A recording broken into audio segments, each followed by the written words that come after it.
Hello friends. Last दो videos में मैंने आपको अपनी हम्पी ट्रिप के पहले दिन का एक्सपीरियंस शेयर किया था। आज की वीडियो में मैं आपको अपने दूसरे दिन और लास्ट दिन की हम्पी ट्रिप का एक्सपीरियंस शेयर करूंगा। तो चलिए शुरू करते हैं आज का वीडियो।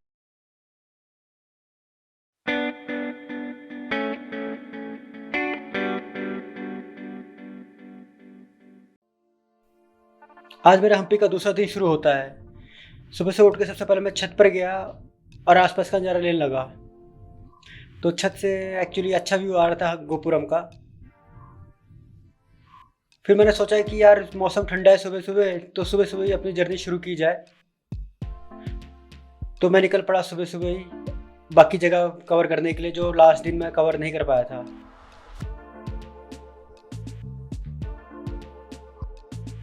आज के दिन मुझे जहाँ जहाँ घूमना था वो एक्चुअली आसपास की ही जगह थी, क्योंकि लास्ट डे मैंने दूर दूर के एरिया कवर कर चुका था।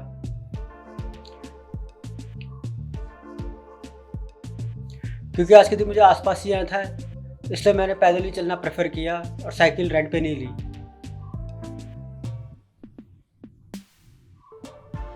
वैसे यहाँ रोड की चढ़ाई पर साइकिल चलाना एक्चुअली में बहुत डिफिकल्ट है, स्पेशली तब जब आपके पास गियरलेस साइकिल है। तो मैंने सोचा चलो पैदल ही चला जाए।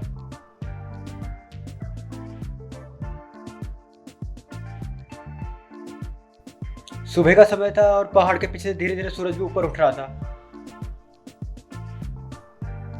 तो रास्ते पे दिखा मुझे बाला कृष्णा टेम्पल, जो मैंने आपको लास्ट वीडियो में दिखाया था। क्योंकि मैं ऑलरेडी ये मंदिर देख चुका था तो मैंने डिसाइड किया कि इसको आज अवॉइड किया जाए।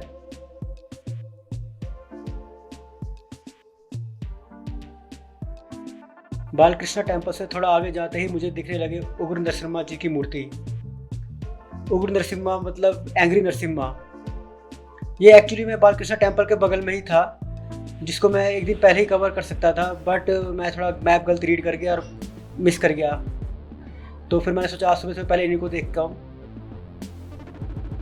वैसे इस श्राइन का नाम लक्ष्मी नरसिम्हा भी है। नरसिम्हा जी 7 सिरों वाले नाग के ऊपर बैठे हुए हैं। उस नाग ने नरसिम्हा जी के सर को भी कवर कर रखा है। भगवान पैरों को क्रॉस करके बैठे हुए हैं और एक्चुअली में इनकी आंखें इतनी खतरनाक बड़ी बड़ी बाहर निकली हुई है, इसलिए एक्चुअली इनको एंग्री नरसिम्हा भी बोला जाता है या फिर उग्र नरसिम्हा। वैसे इस मूर्ति के साथ लक्ष्मी जी की मूर्ति हुआ करती थी, जो अब एक्चुअली डिस्ट्रॉय हो चुकी है। पर अगर आप इस मूर्ति के पीछे जाओ तो आपको लक्ष्मी जी के हाथ की अंगूठी और उंगलियां दिखाई देती है कार्व की हुई।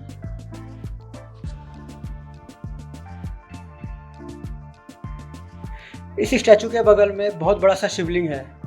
जिस टाइम मैं गया उस टाइम एक्चुअली उसके दरवाजे बंद हुए थे। ये शिवलिंग बड़ा विलिंगा टेम्पल के अंदर है और बाकी स्टैचूज के जैसे भी यहाँ सिंगल ब्लैक स्टोन से बनाया हुआ है, जो कि लगभग 3 मीटर ऊंचा होगा। शिवलिंग में सामने की तरफ 3 लाइंस बनी हुई है, जो शिव जी की 3 आंखों को डिपिक्ट करता है। इस टेम्पल का नाम बड़ा विलिंगा 2 शब्दों से मिलकर बना है, बड़वा और लिंगा। यहाँ लोकल लैंग्वेज बड़वा का मतलब गरीब होता है।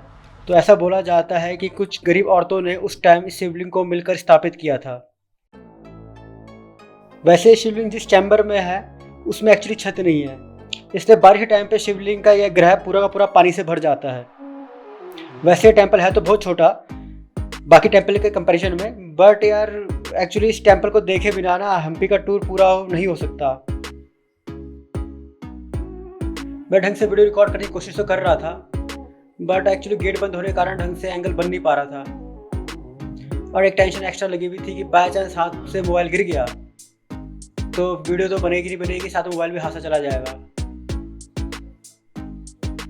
फिर मैंने सोचा कि और ज़्यादा रिस्क लेना नहीं चाहिए, क्योंकि अभी और जगह भी घूमना है। तो फिर मैंने यहाँ से विदा ली और वापस चला हम्पी सेंटर की तरफ। तो सुबह सुबह मौसम बहुत ठंडा था तो चलने में ज़्यादा आफत नहीं आ रही थी। तो वापस आए टाइम मुझे रास्ते में दिखा एक और गणेश जी का टेम्पल, जिसका नाम है काडरे कालू गणेश।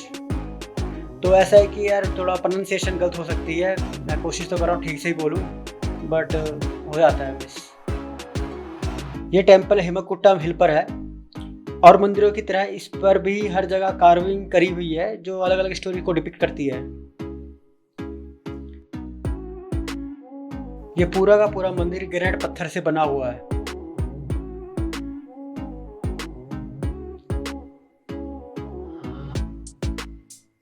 तो मुझे तो ऐसा लगता है कि ये जो ग्रेनाइट पत्थर है ये आसपास की चट्टानों से ही और आसपास के पहाड़ों से ही काट के निकाला गया है,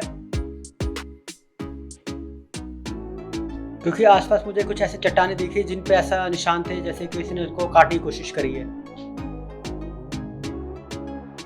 तो सुबह जल्दी जल्दी आने का फ़ायदा ये तो हुआ कि भैया आपको गर्मी नहीं लगेगी, बट जो नुकसान ये हुआ कि आधे से ज़्यादा टेम्पल बंद हो रखे थे ऑलरेडी। वैसे ही इस टेम्पल का भी गर्भगृह बंद हो रखा था। तो फिर वही वीडियो कैसे बनाया जाए मैं सोच रहा था, तो जो थोड़ा बहुत पास जाके जो भी हल्का फुल्का शूट कर पाया वो करा मैंने। इस मंदिर के नाम के पीछे की स्टोरी है। जो गणेश जी है उनके पेट को इस तरह से काट काट कर बनाया गया था जो चने की दाल के जैसा दिखता है, जिसको यहाँ लोकल लैंग्वेज में कडाले कालू बोलते हैं। इसलिए इन गणेश जी का नाम भी पड़ा कडाले कालू गणेश। वैसे गणेश जी भी सिंगल पत्थरों काट के बनाए गए हैं। वैसे टेम्पल जिस हिल पे है उसी हिल पर दूसरे मॉन्यूमेंट्स भी थे जो यहाँ से कवर किए जा सकते थे, बट मैंने ज़्यादा दिमाग लगाया और लॉन्ग रूट लेके चल पड़ा। हेमाकुटा हिल एक्चुअली में विरूपाक्षा टेम्पल के बगल में ही है और एक रास्ता विरूपाक्षा के सामने से भी जाता है, और ये हिल फेमस है अपने छोटे छोटे टेम्पल्स के कलेक्शन के लिए।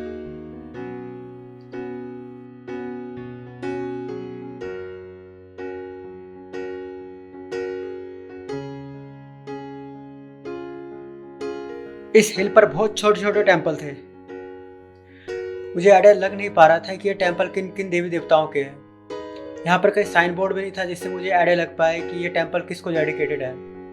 तो जब मैंने थोड़ा नेट पे सर्च किया तो ऐसा मैंने पढ़ा कि जो छोटे टेम्पल वो काइंड ऑफ प्रोटोटाइप है बड़े बड़े टेम्पल्स के। तो मीन्स कि यहाँ पर पहले छोटे टेम्पल बना के टेस्ट कर लिया जाता था, फिर बाद में उनके बड़े साइज के टेम्पल बनाए जाते थे। वैसे हिल टॉप से आपको दूर दूर तक केलों के बागान दिखाई दे सकते हैं।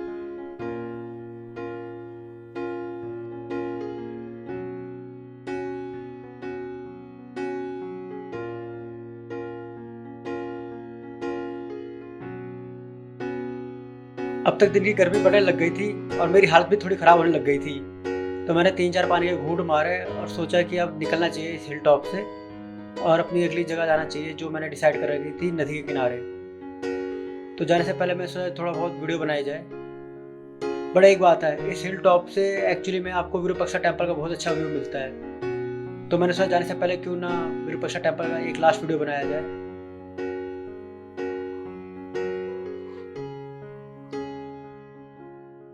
हिल टेम्पल्स देखने के बाद मैं निकल पड़ा तुंगभद्रा रिवर देखने के लिए। मुझे एक्चुअली एक बोट पे घूमने का बड़ा मन था। वो बोट एक्चुअली टोकरी की बोट है, काइंड ऑफ कोरैकल बोट बोलते हैं उसको। तो मैं बोटिंग पॉइंट की तरफ निकल पड़ा। थोड़ी देर चलने के बाद ही मुझे नदी दिखाई देने लगी।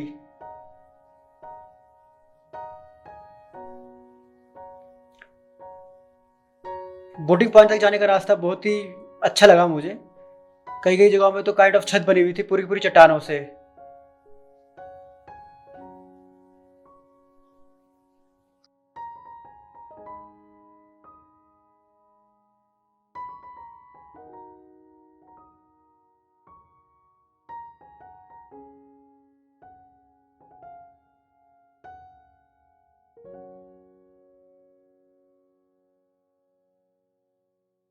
धीरे धीरे जैसे मैं बोटिंग पॉइंट के पास जा रहा था वैसे मेरी एक्साइटमेंट बढ़ी जा रही थी। पर जैसे मैं बोटिंग पॉइंट के पास पहुंचा तो मैं थोड़ा चौंक गया कि आसपास कहीं बोट दिख ही नहीं रही। तो पहले मुझे लगा कि शायद मैं गलत जगह पहुंच गया हूं, पर फिर मैंने जब लोगों से पता किया तो मुझे पता चला कि एक्चुअली में उस दिन बोटिंग बंद हो रखी थी। तो अब क्या बोलूं कि सुबह गया तो टेम्पल्स के दरवाजे बंद, आज अभी आया तो बोटिंग बंद, और उस दिन एक्चुअली में कोर्ट ऑर्डर के कारण रेस्टोरेंट बंद हो रखे थे। तो मैंने सोचा मेरी किस्मती थोड़ी माड़ी चल रही है, तो अब क्या कर सकते हैं। तो फिर वहीं बैठ के कुछ देर नदी का नज़ारा लेता रहा। वैसे कुछ था नहीं नज़ारा लेने के लिए, तो मुझे लगा अब यहाँ से चलना चाहिए। तो मैंने अपनी माड़ी किस्मत उठाई और वापस निकल पड़ा हम्पी सेंटर की तरफ।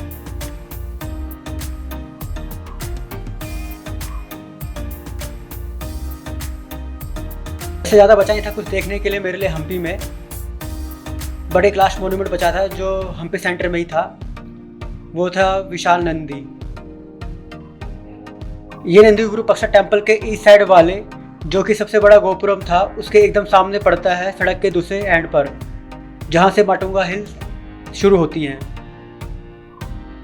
थोड़ा सा आगे जाने के बाद ही दोनों तरफ ओल्ड मार्केट दिखना शुरू हो जाती है। ये मार्केट पूरे की पूरे ग्रेनाइट से बनी हुई है। सामने माटुंगा हिल के आगे सीढ़ियाँ जाती हुई दिखाई देती है ऊपर की तरफ। यहाँ से विजय विठल टेम्पल पैदल पैदल जाया जा सकता है आई थिंक। सीढ़ियों के बगल में ही है एक शिला नंदी। ये जो नंदी है जो कि एक पत्थर काट कर बनाए गए हैं, और जैसा कि ट्रेडिशन है नंदी का मुंह हमेशा शिव जी की तरफ होता है, उसी तरह इस नंदी का मुंह भी विरूपाक्षा टेम्पल के शिवलिंग की तरफ है। वैसे मैंने अपनी ज़िंदगी में इतना बड़ा नंदी कहीं देखा है और शायद कभी देखूंगा भी नहीं। उस पर लगे टीका माला से मेरे को ऐसा लग रहा था कि शायद अभी इस नंदी की पूजा की जाती है।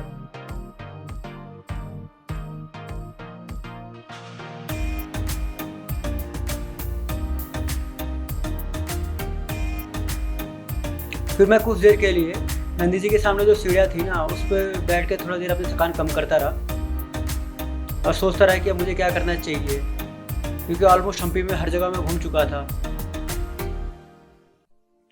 तो मुझे लगा कि मुझे शायद हम्पी से विदा लेना चाहिए और हॉस्पिटल वापस जाना चाहिए। फिर मैंने हम्पी सेंटर से बस पकड़ी और वापस आने लगा हॉस्पिटल की तरफ। जाते जाते मैंने सोचा कि थोड़ी और वीडियो बनाई जाए, तो रास्ते में जो जो मॉन्यूमेंट्स पड़ रहे थे मैंने उनकी वीडियो बनाने की कोशिश करी।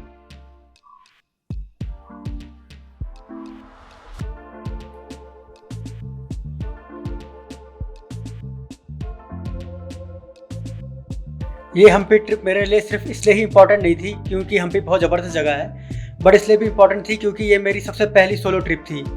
तो मेरे पास दो कारण हैं इस ट्रिप को याद रखने के लिए हमेशा के लिए। वैसे मेरी हम्पी ट्रिप अब ख़त्म हो चुकी थी, बट अभी भी मेरे पास 6 घंटे बचे हुए थे ट्रेन आने के हॉस्पिटल स्टेशन पर। तो सोचा अब इतना घूम ही लिया है तो पास में हॉस्पिटल के जो तुंगभद्रा डैम है उसको भी देखा हूँ। तो मैंने ऑटो पकड़ा हॉस्पिटल से 100 रुपये में और निकल गया तुंगभद्रा डैम की तरफ।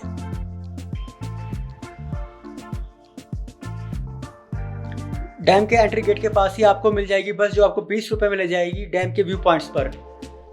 वैसे मुझे तो चाहिए थी खिड़की वाली सीट, बट कोई भी विंडो वाली सीट खाली नहीं थी, तो दुखी मन से जो सीट मिली उसी पे जाकर बैठ गया। कुछ देर बाद बस चल पड़ी और ले गई पहले व्यू पॉइंट पर। व्यू पॉइंट सबसे ऊंचा व्यू पॉइंट है और काफ़ी वेल मेंटेन्ड था।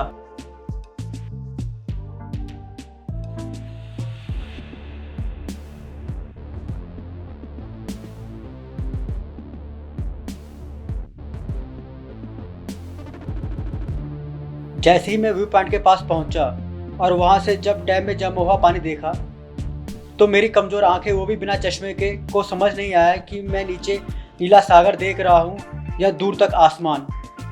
वैसे डैम ज़्यादा ऊंचा तो नहीं था, पर इसमें इतना दूर तक पानी जमा हो रखा था कि रिजर्वायर का एंड ही दिखाई नहीं दे रहा था, और रिजर्वायर देखकर ऐसा लग रहा था कि जैसे नदी नहीं बल्कि एक समुंदर है। कुछ देर के बाद बस वाले ने हॉर्न मारकर हमको बुलाया कि अब हम यहाँ से निकलना है और दूसरे व्यू पॉइंट को देखने जाना है। अब तक मैंने डिसाइड कर लिया था कि मुझे किसी भी हाल में खिड़की वाली सीट पर कब्जा करना है, तो मैंने बाकी भीड़ से पहले ही निकलने का फैसला किया कि आसानी से मुझे खिड़की वाली सीट मिल जाए। बस में चढ़कर मैंने क्विक कैलकुलेशन किया कि किस साइड वाली खिड़की पर मस्त व्यू देखने को मिलेगा रास्ते का। फिर एक पसंद की खिड़की वाली सीट पर बैठ गया।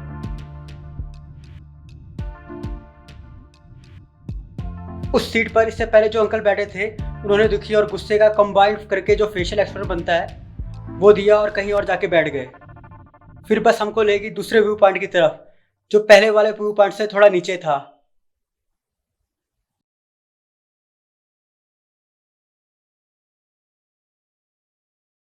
वैसे यहाँ से डैम मुझे क्लियर दिखाई दे रहा था, पर अभी भी नदी का किनारा दिखाई नहीं दे रहा था।